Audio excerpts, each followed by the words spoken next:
My name is Petra, and I was 31 years old when my sister announced to a room full of people that I didn't exist.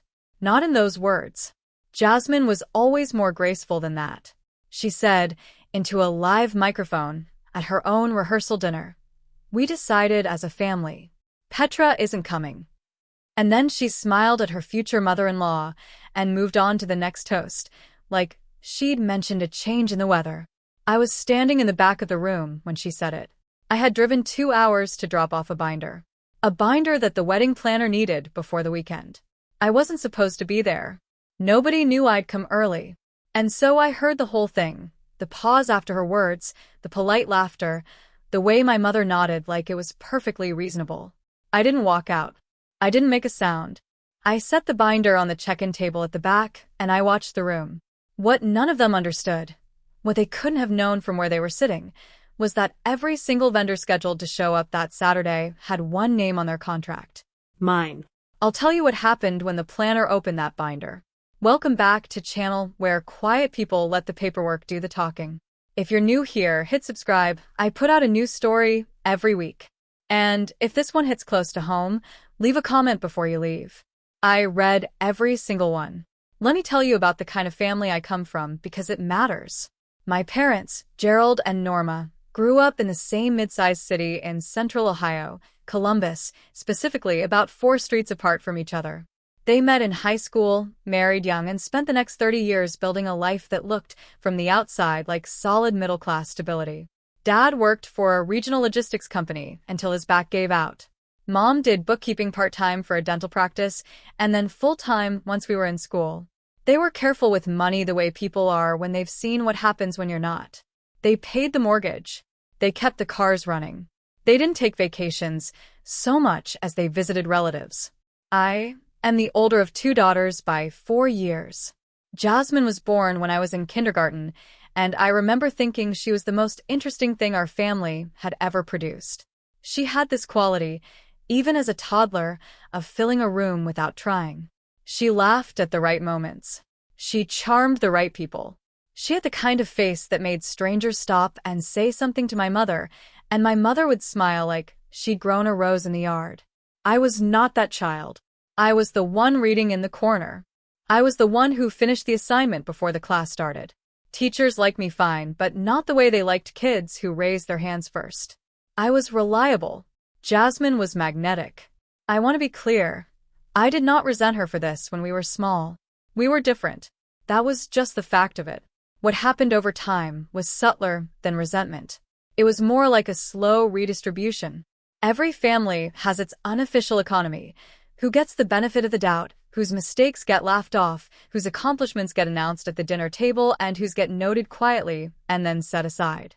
In our house, the currency flowed one direction. It always had. I told myself it didn't matter, because I wasn't doing things for the recognition anyway. I was doing things because they needed doing. After high school, I went to a state school on a partial academic scholarship, took out loans for the rest, and got a degree in accounting. Not glamorous. Deeply practical. I graduated, passed my CPA exam on the first attempt, and spent the next 3 years at a regional firm in Columbus learning how to read a balance sheet the way other people read novels. I was good at it. I was precise, and I was fast, and I did not make careless errors. By the time I was 27, I had moved to a smaller firm in a suburb north of Columbus, Westerville, where I eventually became a senior associate. I was not wealthy, by any dramatic measure. But I was careful in the same way my parents had been, except I had a better income to be careful with. I kept my apartment modest. I drove a 6-year-old Honda. I paid off my student loans 2 years early. I saved with the dull consistency of someone who had watched her parents count grocery coupons and decided that would not be her life past 40. Here is the piece that becomes important later. I had, over the course of about 9 years, built up a very solid savings base. Not life-changing wealth, but the kind of money that means you can say yes when something needs doing, and the question of whether you can afford it doesn't enter the equation. A few real estate investment accounts, a healthy emergency reserve, and a brokerage account that I had been contributing to since I was 24 because someone at my first job mentioned compound interest in a way that changed how I thought about the future. I am telling you this not to brag. I am telling you this because the story doesn't make sense without it. Now, my anchor. Her name was Aunt Cecilia, and she was my father's older sister, and she was the only person in our extended family who ever made me feel like the version of me that existed in my own head was a reasonable thing to be. Cecilia had worked as a contracts administrator for a commercial real estate company for most of her adult life. She understood documents. She understood what it meant to have your name on something. She was sharp and funny, and she wore reading glasses on a beaded chain, and she had absolutely no patience for imprecision. She died 2 winters before this story takes place, a heart attack, quick and without much warning, and I felt her absence the way you feel a missing tooth. You keep running your tongue over it. Something that was load-bearing is suddenly gone. She had told me, more than once, Petra, the person who signs the contract is the person who controls what happens. She said it about work. She said it about life. I had taken it as general wisdom without knowing exactly when it would become specific and necessary. I found out at a rehearsal dinner in Columbus on a Thursday evening in late October. Jasmine met Daniel Whitmore at a corporate wellness conference of all places. She had been working in HR for a mid-size healthcare company, and he was there representing a benefits consulting firm his family owned. They dated for 14 months. He proposed at a restaurant I later found out cost $400 a plate, which told me something about his family's baseline. Daniel's parents, Robert and Caroline Whitmore, were from the Cincinnati area. Old money, not loud about it. His father had grown up in the business and expanded it.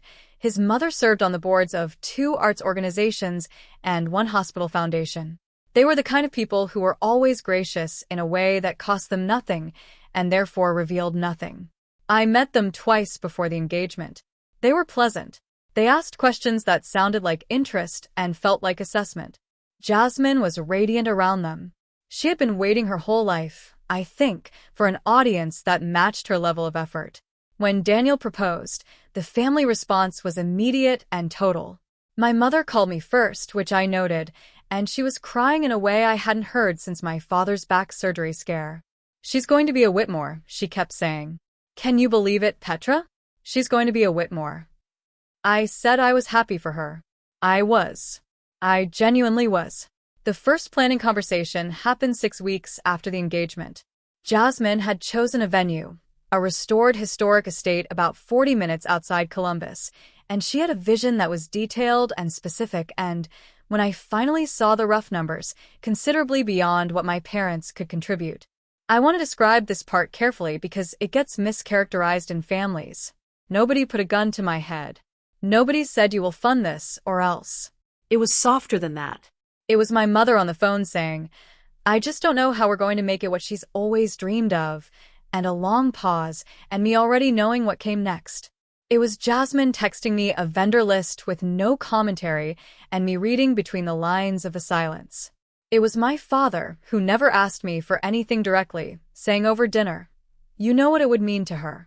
You know how hard she works." I said I would help. I want you to sit with that for a moment. I said I would help. Not because anyone asked me directly. Not because they offered me anything in return, a role in the wedding, a seat at the table, a single acknowledgement of the scope of what I was taking on. I said I would help because that is what I had always done, and because in the economy of our family it had never occurred to anyone that there was a version of me that might require something back. Within 3 weeks I had spoken to the venue coordinator directly. I had introduced myself, established that I would be the point of contact for contracts and payments, and I had, because it was simply the logical and legally sound thing to do, put my name on everything. Every vendor agreement. Every deposit receipt. Every cancellation policy clause. This was not strategy. This was habit. I had been doing contracts professionally for years. I knew how they worked. I knew that whoever signed was responsible, and therefore whoever signed had standing. I was putting my name on these documents for the same reason I read a lease before I sign it. Because I am an accountant. Because I know how documents work. In total, over the course of about 4 months, I coordinated and signed contracts with 11 vendors: the estate venue itself, the catering company, the florist, the photographer, the videographer, the band, the lighting designer, the rental company for tables and linens, the hair and makeup team, the transportation company handling the shuttle from the hotel, and the stationery printer for the formal invitations and programs. The total across all deposits and first payments came to $88,000. I kept a detailed spreadsheet. Of course I did, tracking every payment, every balance due date, every cancellation window and deadline. Jasmine knew I was handling it. My mother knew the rough scale of it. My father knew enough to look grateful, without looking directly at the number. Nobody said thank you, in any formal sense. There was no conversation about what this meant, what I was contributing, what role I might play. There was an assumption which ran so deep in our family it had become invisible, that when Petra does something, it is because Petra does things, and that is simply what Petra does, and we will move forward now.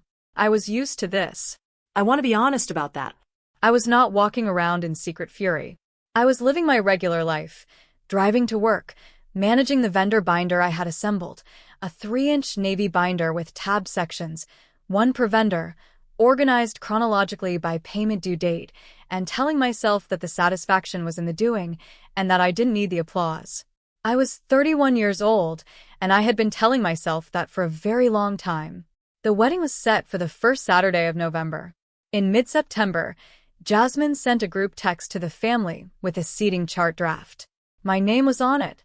I was at table 7, which was a round table near the left side of the room, 6 seats, with 2 of my cousins, a college friend of Jasmine's I had never met, and what appeared to be 2 seats held for TBD.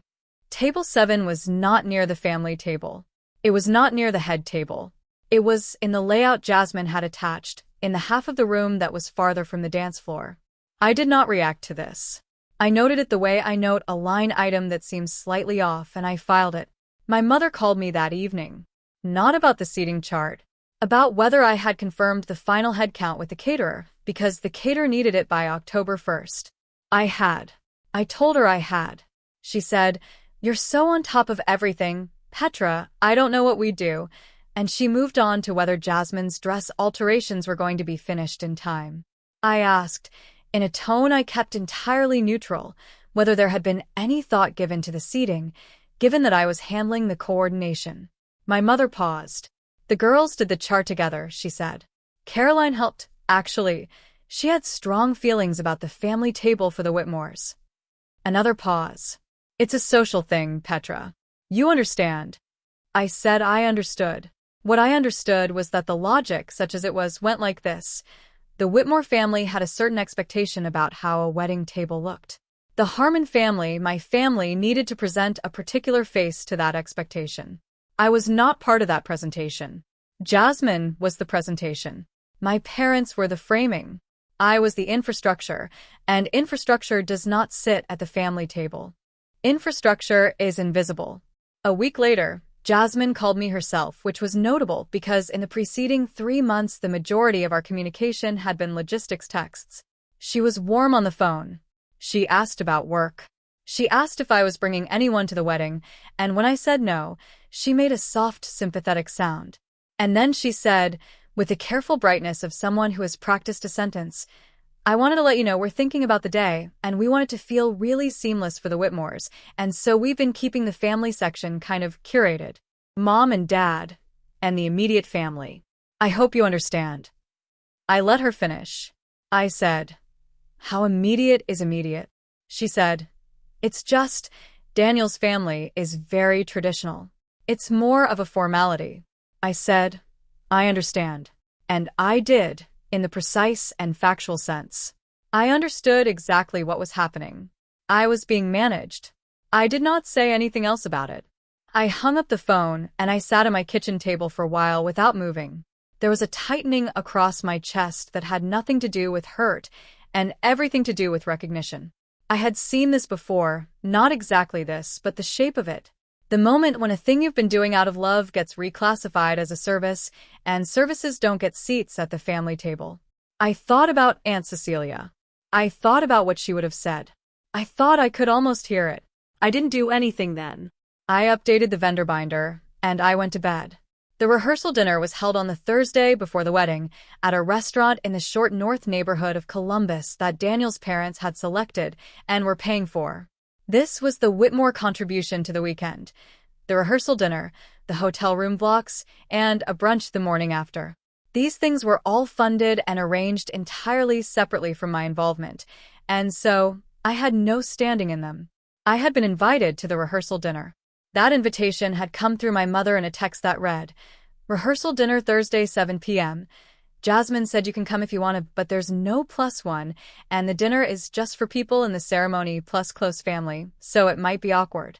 I had decided, after reading that text twice, that I would go not to eat, not to be seen, but because I needed to drop off the vendor binder with the wedding planner, whose name was Michelle, and who had been coordinating with me by phone and email for months.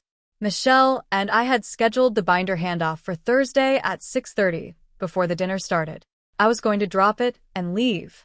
I drove down from Westerville on a Thursday, arrived at the restaurant at 6:25. Michelle met me at the side entrance. She was organized and competent, and she had been doing weddings for 11 years, and she and I had developed the kind of professional shorthand that comes from being the two people who actually deal with the details. I handed her the binder. She thanked me. She told me she was glad everything was in one place. I told her the cancellation window on the florist's contract was tighter than usual, 48 hours, not 72, and she noted it. We stood there for a moment. She said, "Are you coming in?" I said I hadn't planned to. She looked at me in a way I couldn't quite read and said, "The family is already inside." I said I'd just say a quick hello.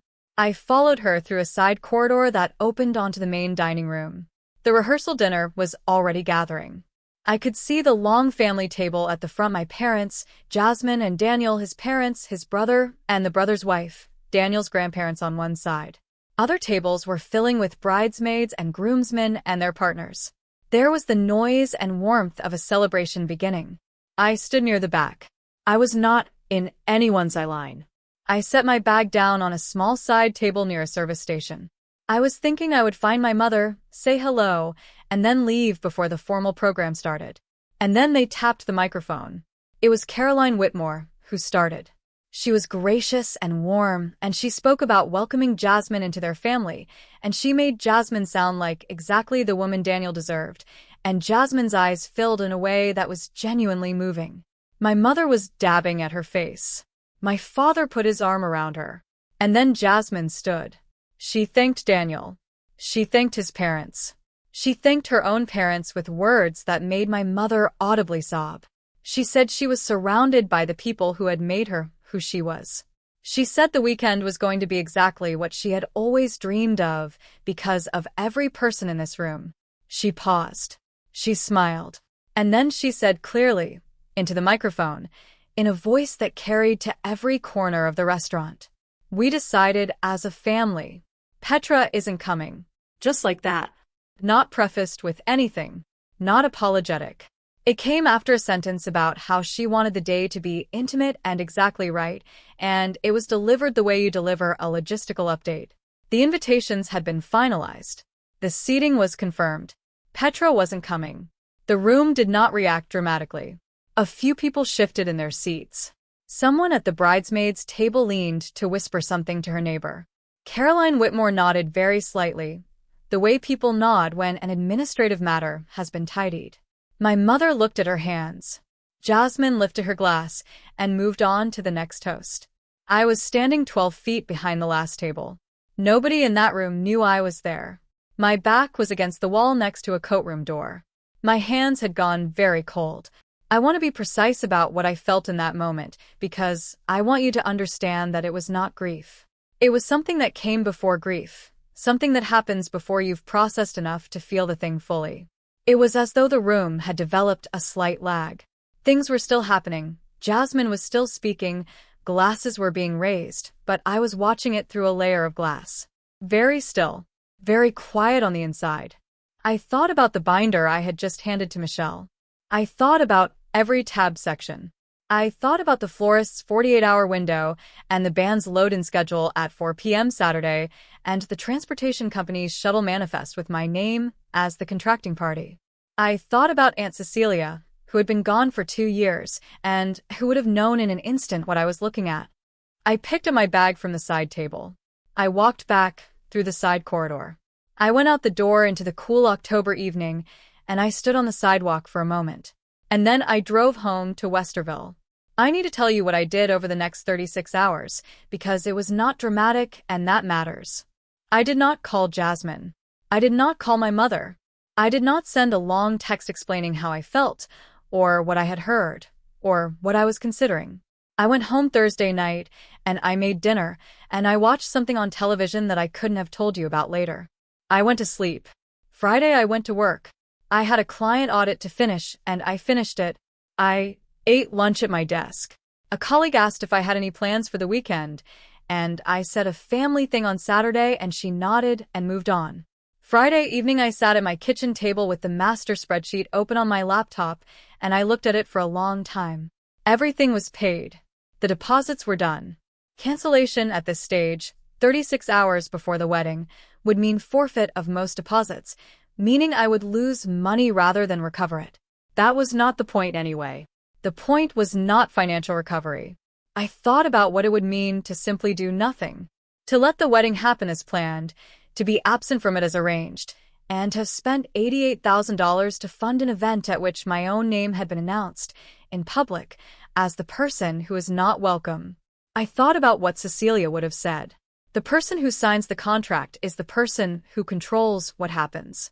She had not been talking about weddings. She had been talking about something much simpler, the relationship between accountability and authority. When you put your name on a document, you are not just taking on obligation. You are taking on standing. You exist, on paper, in a way that cannot be casually overridden by someone else's announcement. Jasmine had announced I was not coming, but I was on every single piece of paper that made Saturday possible. I decided, very quietly, that I would go, not to make a scene, not to disrupt anything. I would go because I had standing to be there, professional standing, contractual standing, and because I had never actually received a formal notification of disinvitation from anyone with authority to give one. What I had received was a social announcement from a microphone at a rehearsal dinner. That was not the same thing. I woke up Saturday morning, dressed in a dark green wrap dress and flat shoes, and drove to the estate. I arrived at 9:45 in the morning when the vendor setup was underway. The florist team was already inside arranging the ceremony arch. The lighting crew was running cables. The catering company had their trucks in the service lot. I walked through the main entrance with the kind of calm that comes from knowing exactly where you stand, and I found Michelle near the venue's main corridor with a headset around her neck and a phone in each hand. She saw me and her expression shifted into something careful. Petra, she said. Good morning, I said. I wanted to check in on the setup. The florist arrangement had a substitution last minute. I sent you the email, just wanted to make sure the white ranunculus came through. They did, she said. She hesitated. I wasn't sure if you were, Jasmine mentioned. I'm aware, I said. I'm not here as a guest. She looked at me for a moment, and something in her expression relaxed into something else. Professionalism, maybe. Or recognition, she said. The band is asking about load-in. They said the side door access code wasn't working. I have it, I said. I'll go down. I spent the next 4 hours walking quietly through the setup as I would have walked through any job site I was responsible for. I was not emotional. I was not performing anything. I was doing what I had done for months, making sure the details were right because I had signed my name to them and my name meant something. The ceremony began at 3 in the afternoon. I did not sit in the ceremony. I stood at the back of the venue's main hall, near the entrance at the edge of the space, and I watched Jasmine walk down the aisle in a dress that cost $4,000 and looked exactly right on her. She was luminous. Daniel's face when he saw her was the face of a man who knew he was getting something he hadn't quite earned, but would spend his life trying to deserve. It was a beautiful ceremony. I am not going to pretend otherwise. The reception began at 5. I found a position near the venue's side corridor that connected to the reception hall, a partially enclosed alcove used by the catering staff, with a clear sight line into the room. I was not hiding. I was simply standing somewhere that was not the guest floor, because I was not there as a guest. The toasts began at 6:15. Robert Whitmore gave the first toast. He was warm and measured, and he used the word legacy twice. Then Daniel's brother spoke, and he was funny in the way younger brothers practice being funny at weddings. Then my father stood up and spoke, haltingly but genuinely, about watching Jasmine become someone he was proud of, and my throat tightened watching him because he meant every word. Then my mother. Then the maid of honor. Then Jasmine. Jasmine's toast to her new husband was the best thing she had ever said out loud, and I say that without irony. She was natural and warm, and she talked about the moment she knew, and she talked about his patience, and she talked about the life she was stepping into and how she wasn't afraid of it. The room was with her completely. And then she said, I want to take a moment to thank the people who made this day possible. My parents, who gave everything they could. Daniel's family, who made us feel so welcomed. And the vendors and professionals who worked so hard to create something beautiful. The vendors and professionals. Not my name. Not a word. The vendors and professionals. I felt something go very still in the center of my chest. It was not sharp like a cut. It was more like a final measurement. A result coming in exactly as you'd calculated, confirming what you already knew. And that was the moment Michelle crossed the room. I watched her from the alcove. She had been standing near the service corridor with her binder, my navy binder, tucked under one arm. She had been listening to the toasts. When Jasmine finished and the room applauded, Michelle stood still for a beat. Then she walked toward the head table. She walked past the bridesmaids, past the seated guests at the front tables. She stopped at the corner of the family table, not between my parents and the Whitmores, but at the Whitmore end, near Caroline, and she opened the binder. The room hadn't noticed yet. The applause had faded into the warm ambient noise of a reception beginning. People were reaching for their glasses. Caroline Whitmore looked at the binder, and then she looked at Michelle.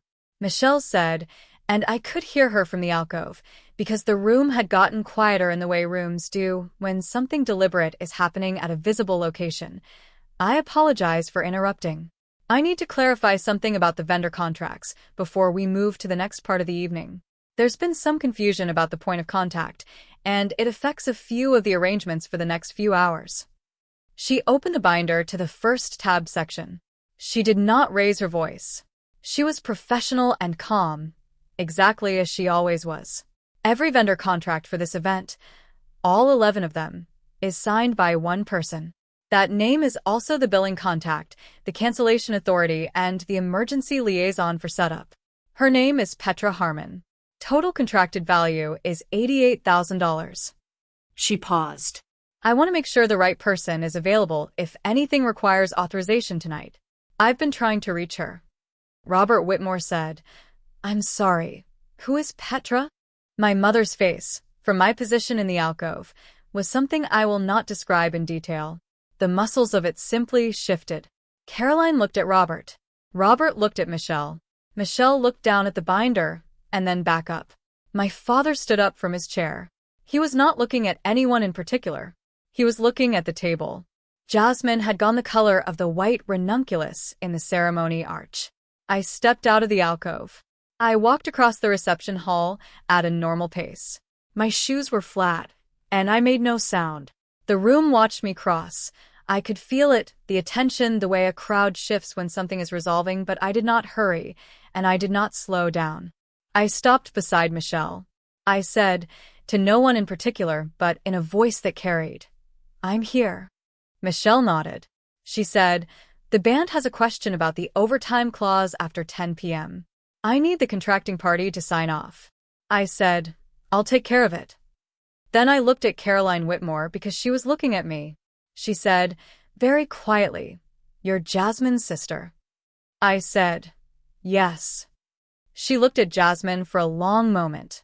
Then she looked back at me. Her expression was not hostile. It was the expression of a woman who had spent many years attending to the presentation of things and had just realized that the presentation before her was not the complete picture. She said, would you like to sit down? Jasmine said, Mom, Caroline, this isn't. Caroline said, in the pleasant, immovable tone of someone who has chaired many committees, I think there's been a misunderstanding about the arrangements, and I'd like to understand it. Petra, please. She gestured to an empty chair at the family table. There are moments in a family's life that are so much larger than anyone planned for that the only response is to go very quiet. This was one of those moments. I pulled out the chair, and I sat down. Michelle stood at my shoulder with the binder open.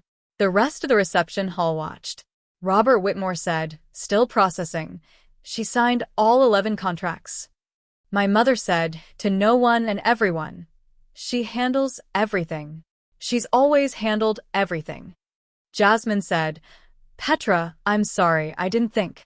I said gently, "You can finish the thought later." And then, because something in me needed to acknowledge what was real and then let it go, "It's a beautiful wedding, Jasmine. Let's make sure the band knows about the overtime clause." Michelle handed me the binder. The rest of the reception had a different quality after that. I want to be clear, nothing exploded. There was no screaming, no overturned centerpieces, no one dramatically exiting. What there was, instead, was a long and quiet reorganization of the room's understanding of what it was looking at. Caroline Whitmore asked to speak with me privately during the cocktail portion at a small table near the venue's library alcove. She was direct in the way I had come to understand wealthy people who had been surprised tended to be direct. She asked what my role had been. I told her, the coordination, the contracts, the deposits, the months of vendor management. She listened. She did not perform shock. When I finished, she was quiet for a moment, and then she said, "Why didn't you come to the ceremony?" I said, "I was told I wasn't part of the plan." She said, "By whom?" I said, "Jasmine. At the rehearsal dinner." Another pause. Then, with that level of involvement, I said, "Yes." She looked at me for a long moment. She said, "That was wrong." Just those 3 words, simply. And then, "I want to make sure you're at the dinner. Properly." She stood up, found a seating card, and wrote my name on it herself, and she put it at the family table between my mother and an empty seat, and she did it in front of 2 of her friends from Cincinnati who had been standing nearby during the whole exchange. I watched my mother see that happen.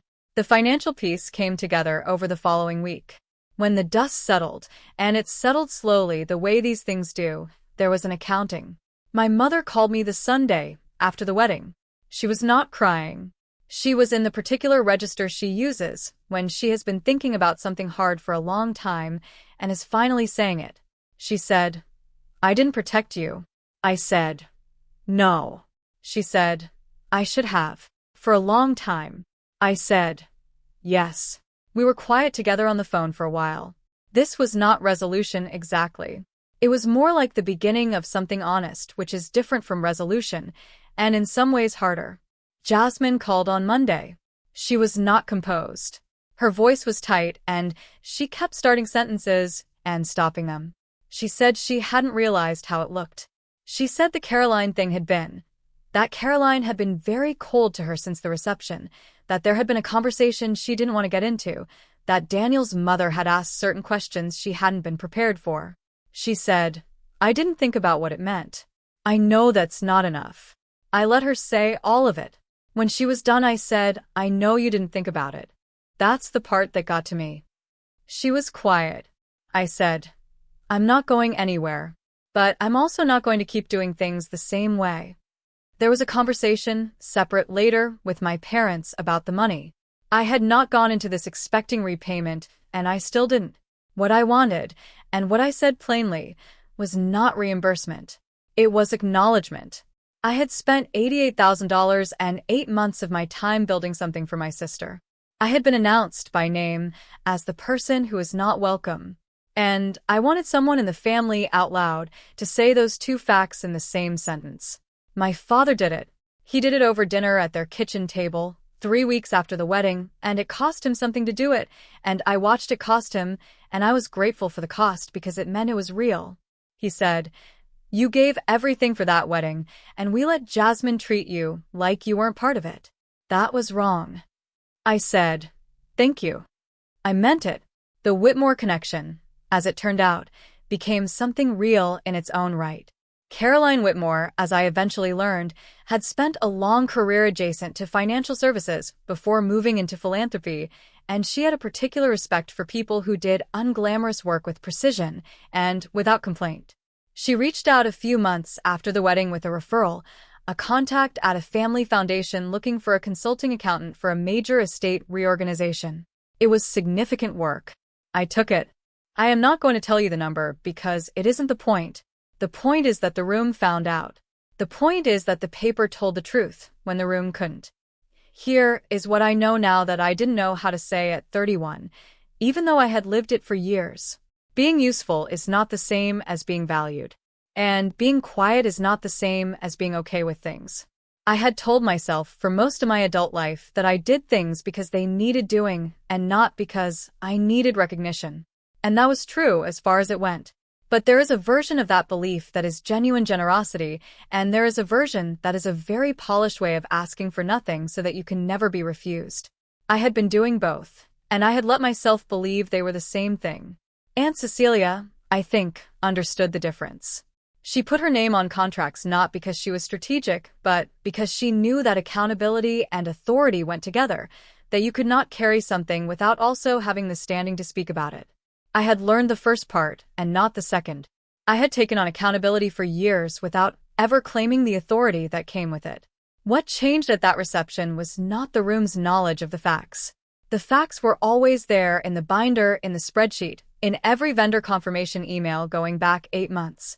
What changed was that the facts became visible to people for whom visibility mattered. I did not engineer that.